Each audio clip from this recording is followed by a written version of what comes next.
Could Juan Ayuso make up for yesterday? Mads Pedersen going in the breakaway. João Almeida testing out Jonas Vingegaard's legs. This was stage 7 of the Vuelta from Andorra la Vella to Charler Huesca La Magia. And it's a 4,200 meter altitude climb. They finish on a 12k 6% climb, but it's in steps. The last 3k is not that hard though. Torsten Tran was in the GC lead ahead of, say, the big guns by about 2 minutes 30.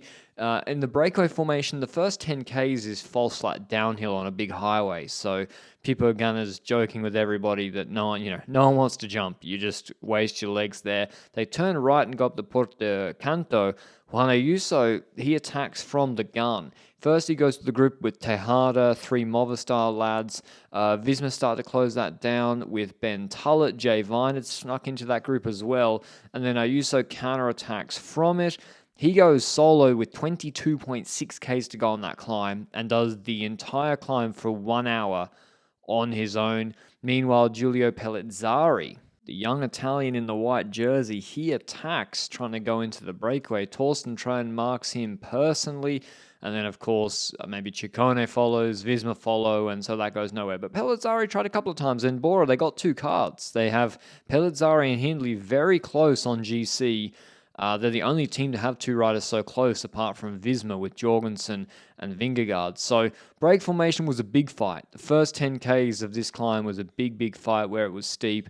Ayuso, he was probably thinking, can someone bridge across to me? Eventually, Mads Pedersen gets clear on a shallower section. He got dropped, came back. Sepulveda, Nicolau, Tejada, they form a counter group. It's very windy. Pedersen here, if he can get across to Juan Ayuso, and they're both excellent descenders, and he's a truck, Pedersen, then, they can get this break going, and then the climbers who are left in the GC group won't be able to bring it back. That's kind of what happens. That group of Frigo and Tejada and co get across. Pedersen smashes on the descent. Bahrain were controlling, not Visma. At this point, Bahrain were controlling, and then, Pedersen helps that break rip it open. When you see the break relaying like this, 12, 13 guys, strong riders, Nicolau, Garcia-Pierna, Vermarca, Sepulveda, Frigo, Vine as well.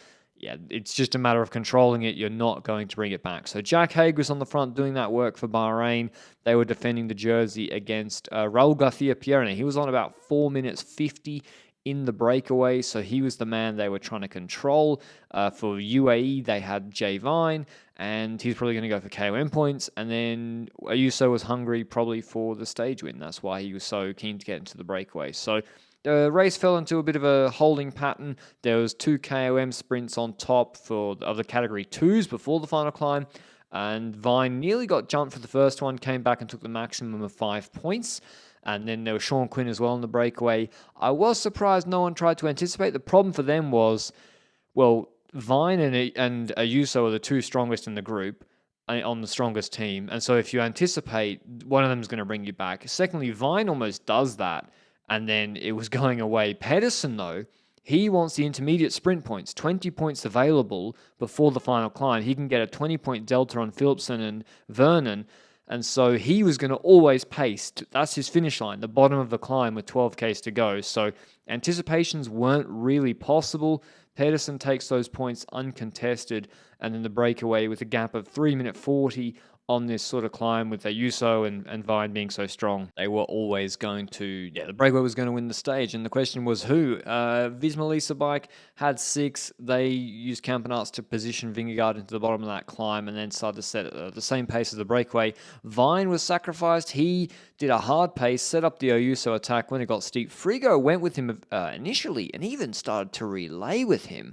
But with 10Ks to go, Juan Ayuso bids adios to Marco Frigo, and he's not won a Vuelta stage before. I think he's done the Vuelta. He podiumed the Vuelta on his first attempt. Juan Ayuso as a 19-year-old or a teenager or 20-year-old.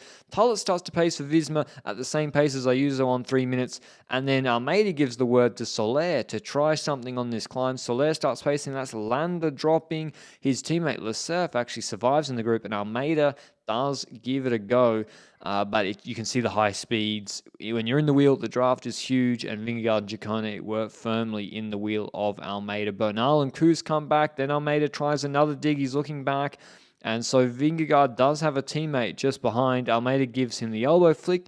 Vingegaard doesn't pull through with, the gap only went down to Ayuso like 30 seconds. So he was also very, very strong, maybe the strongest rider on the whole stage. Just checking the chase group, who is in good shape there? Jai Hindley. He and Riccitello were probably the strongest of that two. They were relaying behind Almeida, Ciccone, and Vingegaard. And then Kuss nearly comes back. Almeida goes again. Then he stops because Vingegaard won't relay. And the Eagle of Durango says, see you later. Who's going to close him? It's Giulio Ciccone, actually. He starts to chase Kuss, Vingegaard in the wheel.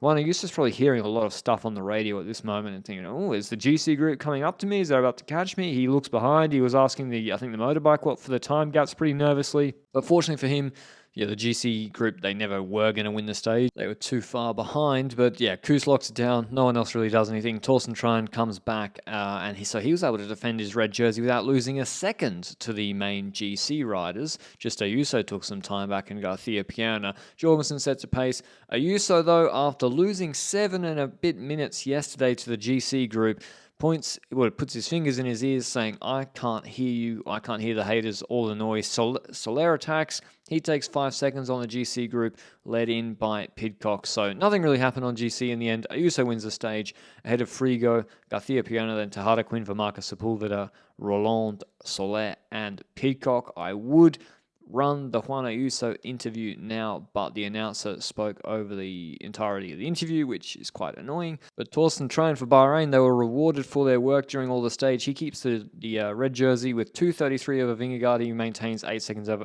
Almeida and 9 seconds over Ciccone. Tomorrow we have a flat stage, probably a sprint if there's not crosswinds. Hope you enjoyed the video, and I'll see you with the recap of that. Likely Jasper Philipsen dub then. Ciao, ciao.